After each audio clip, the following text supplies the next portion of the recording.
ಜೀವ ಕೊಡುವ ರೊಟ್ಟಿ ಮತ್ತು ಜೀವಜಲ. ದೇವರು ಇಸ್ರಾಯೇಲ್ ಜನರನ್ನು ಐಗುಪ್ತದ ದಾಸತ್ವದಿಂದ ಬಿಡಿಸಿ ಕೆಂಪು ಸಮುದ್ರವನ್ನು ವಿಭಾಗಿಸಿ ಒಣನೆಲದಲ್ಲಿ ಅದ್ಭುತವಾಗಿ ಸಮುದ್ರವನ್ನು ದಾಟಿ ಬರುವಾಗ ವಿಮೋಚನಕಾಂಡ 15ನೇ ಅಧ್ಯಾಯ 22ನೇ ವಚನ ಈ ರೀತಿಯಾಗಿ ತಿಳಿಸುತ್ತದೆ. ಬಳಿಕ ಮೋಸೆಯು ಇಸ್ರಾಯೇಲರನ್ನು ಕೆಂಪು ಸಮುದ್ರದ ಬಳಿಯಿಂದ ಪ್ರಯಾಣ ಮಾಡಿಸಲು ಅವರು ಸೂರಿನ ಅರಣ್ಯದೊಳಗೆ 3 ದಿನ ನಡೆದು ಹೋದರು. ಅಲ್ಲಿ ಅವರಿಗೆ ನೀರು ಸಿಕ್ಕಲೇ ಇಲ್ಲ ಎಂಬುದಾಗಿ ತಿಳಿಸುತ್ತದೆ. ಇಸ್ರಾಯೇಲ್ ಜನರು ದೇವರು ವಾಗ್ದಾನ ಮಾಡಿದ ಕಾನಾನ್ ದೇಶಕ್ಕೆ ಪ್ರವೇಶಿಸುವುದಕ್ಕಿಂತ ಮೊದಲು ದೇವರು ಅವರ ಗುಣವನ್ನು ಪರೀಕ್ಷಿಸುವ ಹಾಗೆ ಅವರು 3 ದಿನಗಳು ಅರಣ್ಯದಲ್ಲಿ ನಡೆದು ಹೋದಾಗ ಅವರಿಗೆ ಕುಡಿಯಲು ನೀರು ಸಿಕ್ಕಲೇ ಇಲ್ಲ. ಆಗ ಮಾರ ಎಂಬ ಸ್ಥಳಕ್ಕೆ ಅವರು ಬಂದಾಗ ಅಲ್ಲಿ ನೀರು ಕಹಿಯಾಗಿರುವುದರಿಂದ ಆ ನೀರನ್ನು ಅವರು ಕುಡಿಯಲಾಗದೆ ವಿಮೋಚನಕಾಂಡ 15ನೇ ಅಧ್ಯಾಯ 24 ಮತ್ತು 25ನೇ ವಚನಗಳನ್ನು ಓದುವುದಾದರೆ, ಮೋಶೆಯ ಮೇಲೆ ಅವರು ಗುಣಗುಟ್ಟುತ್ತಿರಲು ಮೋಶೆಯು ಯೆಹೋವನನ್ನು ಪ್ರಾರ್ಥಿಸಿದನು. ಆಗ ಯೆಹೋವನು ಅವನಿಗೆ ಒಂದು ಗಿಡವನ್ನು ತೋರಿಸಿದನು. ಅದನ್ನು ಆ ನೀರಿನಲ್ಲಿ ಹಾಕಿದಾಗ ನೀರು ಸಿಹಿಯಾಯಿತು. ಈ ಮೂಲಕವಾಗಿ ದೇವರು ಇಸ್ರಾಯೇಲ್ ಜನರಿಗೆ ಯಾವುದೇ ವಿಷಯಗಳಲ್ಲಿ ಗುಣಗುಟ್ಟದೆ ದೇವರ ಮಾತಿಗೆ ನಂಬಿಕೆಯಿಂದ ವಿಧೇಯರಾಗಿ ಆತನಿಗೆ ಮೊರೆಯಿಟ್ಟು ಪ್ರಾರ್ಥಿಸುವುದಾದರೆ ಕಹಿಯಾದಂಥ ಘಟನೆಗಳನ್ನು ಸಹ ಸಿಹಿಯಾಗಿ ಬದಲಾಯಿಸುತ್ತೇನೆ ಎಂಬುದಾಗಿ ತೋರಿಸಿಕೊಡುವವನಾಗಿದ್ದಾನೆ. ಹೀಗೆ ಇಸ್ರಾಯೇಲ್ ಜನರು ಸುಮಾರು 2.5 ತಿಂಗಳುಗಳ ಕಾಲ ಅರಣ್ಯದಲ್ಲಿ ನಡೆದುಕೊಂಡು ಸೀನ್ ಎಂಬ ಅರಣ್ಯಕ್ಕೆ ಬಂದಾಗ ವಿಮೋಚನಕಾಂಡ 16ನೇ ಅಧ್ಯಾಯ 2 ಮತ್ತು 3ನೇ ವಚನಗಳನ್ನು ಓದುವುದಾದರೆ, ಅರಣ್ಯದಲ್ಲಿ ಇಸ್ರಾಯೇಲರ ಸಮೂಹವೆಲ್ಲ ಮೋಸೆ ಆರೋನರ ಮೇಲೆ ಗುಣಗುಟ್ಟಿ ಅವರಿಗೆ, ಈ ಸಮೂಹವನ್ನೆಲ್ಲ ಹಸಿವೆಯಿಂದ ಸಾಯಿಸಬೇಕೆಂದು ನೀವು ಈ ಅರಣ್ಯದೊಳಕ್ಕೆ ನಮ್ಮನ್ನು ಕರೆದುಕೊಂಡು ಬಂದೀರಷ್ಟೇ.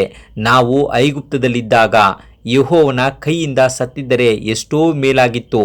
ಆಗ ಮಾಂಸ ಪಾತ್ರೆಗಳ ಬಳಿಯಲ್ಲಿ ಕೂತು ಹೊಟ್ಟೆ ತುಂಬ ಊಟ ಮಾಡುತ್ತಿದ್ದೇವಲ್ಲ ಎಂಬುದಾಗಿ ಹೇಳುವವರಾಗಿದ್ದಾರೆ. ಆಗ ದೇವರು ನಿಮಗಾಗಿ ಆಕಾಶದಿಂದ ಆಹಾರವನ್ನು ಸುರಿಸುತ್ತೇನೆ ಎಂಬುದಾಗಿ ಅವರಿಗೆ ಹೇಳುವವನಾಗಿದ್ದಾನೆ. ಅದರಂತೆಯೇ ಮರುದಿನ ಮುಂಜಾನೆ ಮಂಜು ಇಸ್ರಾಯೇಲರ ಪಾಳ್ಯದ ಸುತ್ತಲೂ ತುಂಬಿಕೊಂಡಿತ್ತು. ಮಂಜು ಹಾರಿ ಹೋದ ನಂತರ ಅರಣ್ಯದ ನೆಲದಲ್ಲಿ ಮಂಜು ಹನಿಗಳಂತೆ ಏನೋ ಸಣ್ಣ ಸಣ್ಣ ರವೆಗಳು ಕಾಣಿಸಿಕೊಂಡಿದ್ದವು. ಇದೇನು ಎಂದು ಇಸ್ರಾಯೇಲರು ಆ ಆಹಾರಕ್ಕೆ ಮನ್ನಾ ಎಂದು ಹೆಸರಿಟ್ಟರು. ಅದು ಬಿಳಿ ಕೊತ್ತಂಬರಿ ಕಾಳಿನಂತಿದ್ದು ರುಚಿಯಲ್ಲಿ ಜೇನುತುಪ್ಪ ಕಲಸಿದ ದೋಸೆಗಳ ಹಾಗಿತ್ತು. ಹೀಗೆ ದೇವರು ಇಸ್ರಾಯೇಲ್ ಜನರಿಗೆ ಮನ್ನವನ್ನು ನೀಡುವುದರ ಮೂಲಕವಾಗಿ 4 ಅದ್ಭುತ ಕಾರ್ಯಗಳೊಂದಿಗೆ ಸಬ್ಬತ್ ದಿನದ ಆಚರಣೆಗೆ ಹೇಗೆ ತಯಾರಿ ಮಾಡಿಕೊಳ್ಳಬೇಕು ಎಂಬುದರ ಅರಿವನ್ನ ಅವರಿಗೆ ಹುಟ್ಟಿಸುವವನಾಗಿದ್ದಾನೆ. ಹೇಗೆಂದರೆ ದೇವರು ವಾರದ 6 ದಿನಗಳು ಮನ್ನವನ್ನು ನೀಡುವವನಾಗಿದ್ದಾನೆ.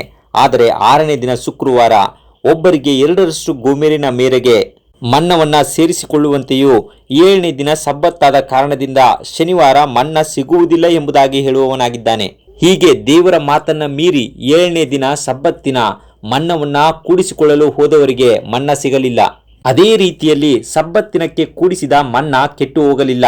ಆದರೆ ಬೇರೆ ದಿನಗಳಲ್ಲಿ ಮರುದಿನಕ್ಕೆ ಎಂದು ಕೂಡಿಸಿಟ್ಟಿದ್ದ ಮನ್ನ ಹುಳು ಬಿದ್ದು ನಾತ ಹಿಡಿಯುತ್ತಿತ್ತು. ಈ ಮನ್ನದ ಅದ್ಭುತವನ್ನ ಇಸ್ರಾಯೇಲ್ ಸಂತತಿಯವರು ನೋಡುವಂತೆ ಅದನ್ನು ಒಂದು ಪಾತ್ರೆಯಲ್ಲಿ ಹಾಕಿ ಒಡಂಬಡಿಕೆಯ ಪೆಟ್ಟಿಯ ಒಳಗಡೆ ಇಡುವಂತೆ ಆರೋನನಿಗೆ ದೇವರು ತಿಳಿಸುವವನಾಗಿದ್ದಾನೆ. ಹೀಗೆ 40 ವರ್ಷಗಳು ಅಂದರೆ ಇಸ್ರಾಯೇಲ್ ಜನರು ಕಾನಾನ್ ದೇಶಕ್ಕೆ ಪ್ರವೇಶಿಸುವವರೆಗೂ ಸಹ ಈ ಅದ್ಭುತವನ್ನ ಅವರು ಅನುಭವಿಸುವವರಾಗಿದ್ದರು.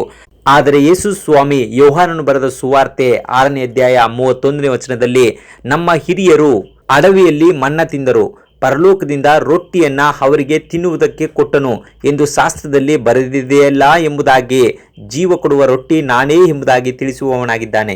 ಹೀಗೆ ಇಸ್ರಾಯೇಲ್ ಜನರು ಅರಣ್ಯದಲ್ಲಿ ಪ್ರಯಾಣವನ್ನು ಬೆಳೆಸಿ ರೆಫಿದೀಮ್ ಎನ್ನುವಂತಹ ಸ್ಥಳಕ್ಕೆ ಬಂದಾಗ ಅಲ್ಲಿ ಕುಡಿಯಲು ನೀರಿಲ್ಲದೆ ಬಾಯಾರಿಕೆಯ ಸಂಕಟದಿಂದ ಮೋಸೆಯ ಸಂಗಡ ವಾದಿಸಿ ದೇವರನ್ನ ಪರೀಕ್ಷಿಸುವಂತೆ ಮೋಶೆಗೆ ವಿರುದ್ಧವಾಗಿ ಗುಣಗುಟ್ಟಿ, ನಾವು ಮತ್ತು ನಮ್ಮ ಪಶುಗಳು ನೀರಿಲ್ಲದೆ ಇಲ್ಲಿ ಸಾಯುವುದ್ಯಾಕೆ ಎಂಬುದಾಗಿ ಕೇಳುವವರಾಗಿದ್ದಾರೆ. ಆಗ ಮೋಸೆ ದೇವರಿಗೆ ಮೊರೆಯಿಟ್ಟಾಗ ದೇವರು ಹೇಳಿದಂತೆಯೇ ನೈಲ್ ನದಿಯನ್ನ ಒಡೆದ ಕೋಲನ್ನ ಕೈಯಲ್ಲಿ ಹಿಡಿದುಕೊಂಡು ಇಸ್ರಾಯೇಲರ ಹಿರಿಯರನ್ನ ಕರೆದುಕೊಂಡು ದೇವರು ಹೇಳಿದ ಸ್ಥಳಕ್ಕೆ ಹೋದಾಗ ವಿಮೋಚನಕಾಂಡ 17ನೇ ಅಧ್ಯಾಯ 6ನೇ ವಚನದಲ್ಲಿ, ಅಲ್ಲಿ ಓರೇಬಿನಲ್ಲಿರುವ ಬಂಡೆಯ ಮೇಲೆ ನಾನೇ ನಿನ್ನೆದುರಾಗಿ ನಿಲ್ಲುವೆನು, ನೀನು ಆ ಬಂಡೆಯನ್ನ ಹೊಡೆದಾಗ ಅದರಿಂದ ನೀರು ಹೊರಡುವುದು, ಜನರು ಕುಡಿಯುವರು ಎಂದು ಮೋಶೆಗೆ ಅಪ್ಪಣೆ ಕೊಡಲಾಗಿ ಮೋಶೆ ಇಸ್ರಾಯೇಲರ ಹಿರಿಯರ ಎದುರಿನಲ್ಲಿ ಹಾಗೆ ಮಾಡಿದನು ಎಂಬುದಾಗಿ ತಿಳಿಸುತ್ತದೆ. ಇದನ್ನೇ ಪೌಲನು 1 ಕೊರಿಂಥಿಯ 10ನೇ ಅಧ್ಯಾಯ 4ನೇ ವಚನದಲ್ಲಿ ಈ ರೀತಿಯಾಗಿ ತಿಳಿಸುವವನಾಗಿದ್ದಾನೆ. ಅವರೆಲ್ಲರೂ ದೈವಿಕವಾದ ಒಂದೇ ನೀರನ್ನು ಕುಡಿದರು. ಹೇಗೆಂದರೆ ಅವರ ಹಿಂದೆ ಹೋಗುತ್ತಿದ್ದ ದೈವಿಕವಾದ ಬಂಡೆ ಒಳಗಿಂದ ಬಂದ ನೀರನ್ನ ಕುಡಿಯುತ್ತಿದ್ದರು. ಆ ಬಂಡೆ ಕ್ರಿಸ್ತನೇ ಎಂಬುದಾಗಿ ತಿಳಿಸುವವನಾಗಿದ್ದಾನೆ.